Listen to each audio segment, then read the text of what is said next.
In Arabic, we have a saying, health is a crown only the ill recognize. When did this apply for you?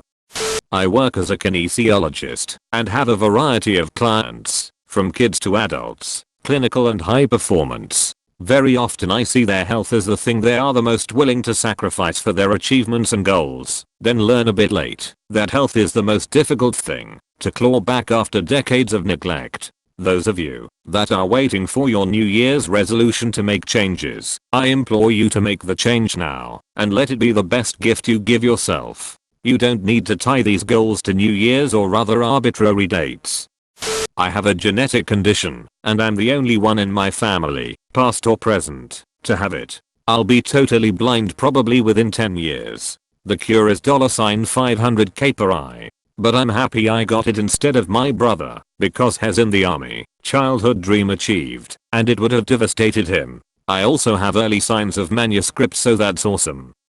I lost most of my central vision in one eye in the matter of a few weeks when I was pregnant with my son. I lost my vision to a virus or bacteria that settled in my eye and scarred my retina, which can happen to anyone. It was scary as hell. I'm really lucky in that I still have my peripheral vision and neuroplasticity as my friend. However, my eyesight is getting significantly worse every year in both eyes. I realize my future self will likely be blind. Every time I see something beautiful, a sunset, my kid smiles, my cute cats, I remind myself to really enjoy it while it lasts.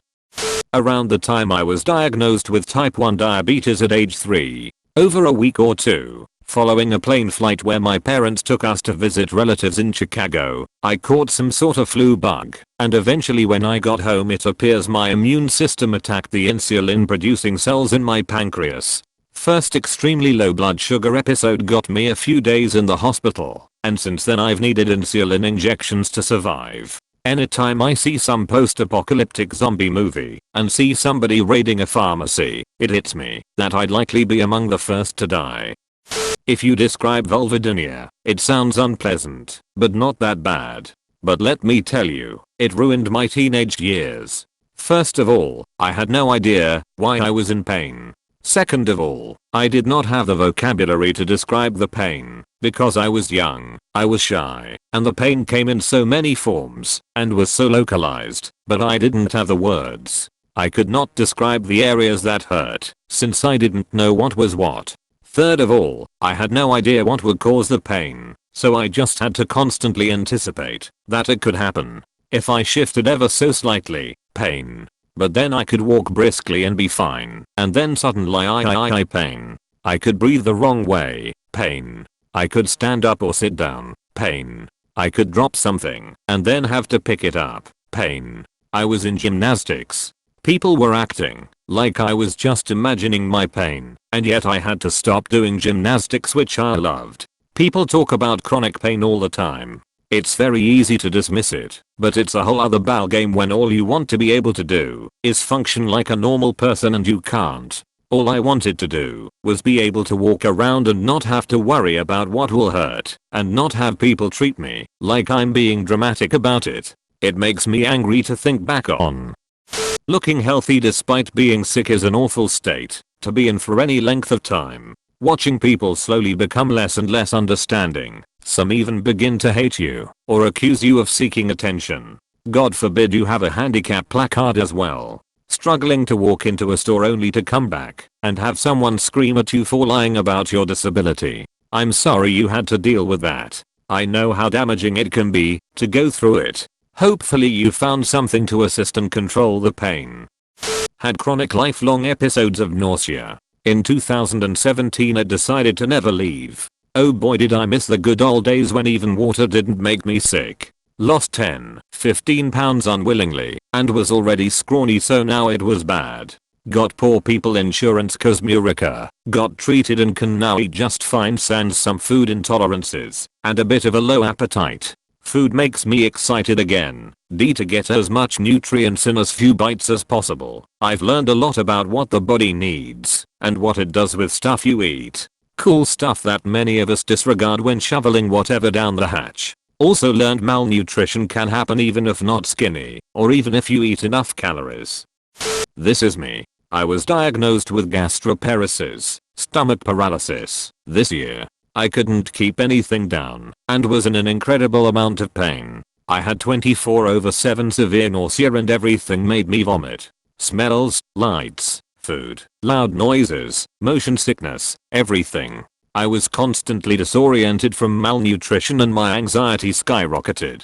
After a month of this, I fainted at the DMV, which finally made me go see my doctor. I started getting treatment, but was on a liquid diet and in and out of the hospital for months. I had to go on medical leave from work and could barely make it out of my apartment most days. I was so isolated from my world. 9 months later, I'm doing mostly better. I still have to tiptoe my way around food and stresses. My weight's only just stabilized at -70 pounds from when I got sick. But even though it's slow, I'm glad there's progress. I celebrate each day I eat something or go do something that I couldn't have done months ago. Plus I got my MMJ license. Basically when I compare my health to my brother's, he is pretty much healthy, apart from back problems from being tall, which I have too, while I got all the bad genes. Chronic disease, mental issues, run in the female line of the family, allergies, chronic knee, hip and back pain. I can live with that, and usually I'm just happy that he doesn't have to deal with all that, but sometimes I get a little jealous.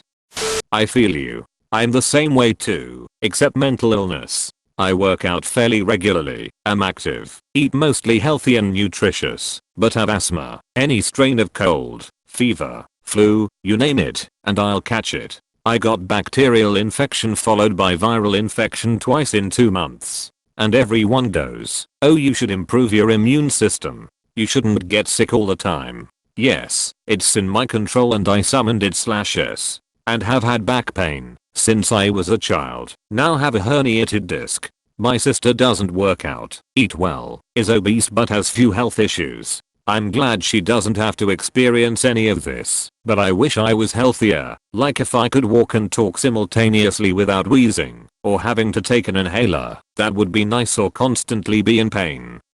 I was diagnosed with bipolar depression and schizophrenia at a young age, which, it is very rare to get a diagnosis so early. It has helped me in knowing what will happen as I get older, and it progresses, but it hasn't helped that much. My parents have refused to acknowledge it, and now, as I'm on my own, I can't afford any sort of medication. No doctor's appointments, etc. Apparently, at $8 an hour, I'm overqualified for the government insurance, America, if you haven't guessed, which is stupid, because I'm below the poverty line. Anyway, I've noticed the cracks are starting to show. My episodes have gotten more devastating. I've become more paranoid, and I've been thinking some very horrific thoughts lately. Also, doing simple things has become extremely difficult and frustrating for me. Not sure about why that's happening though. I feel like I'm running out of time. Not to mention my toes are slowly going numb.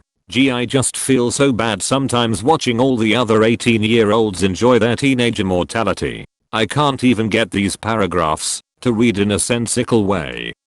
My grandpa died a few years ago because of a combination of cancer and hyperaggressive dementia. Dementia completely wrecked his brain in just about 2 to 3 years. My stepsis got diagnosed with uterine cancer this summer. My mom's birthday is on Christmas Eve. On the 23rd she got diagnosed with brain cancer. My great uncle collapsed and is in a coma since today morning. I've had mental health problems for more than 12 years, major depression and several personality disorders. There's even more, but why bother? Life isn't exactly fair.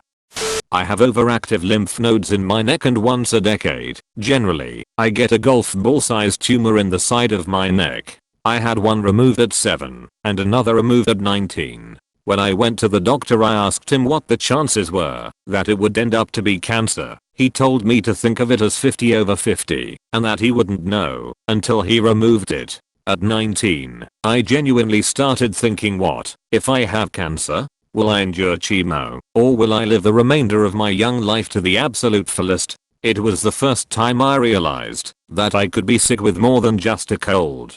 Suddenly I wasn't invincible. I've taken much better care of myself since then and made sure that my family knows what decision I will make if the next one that grows is cancer.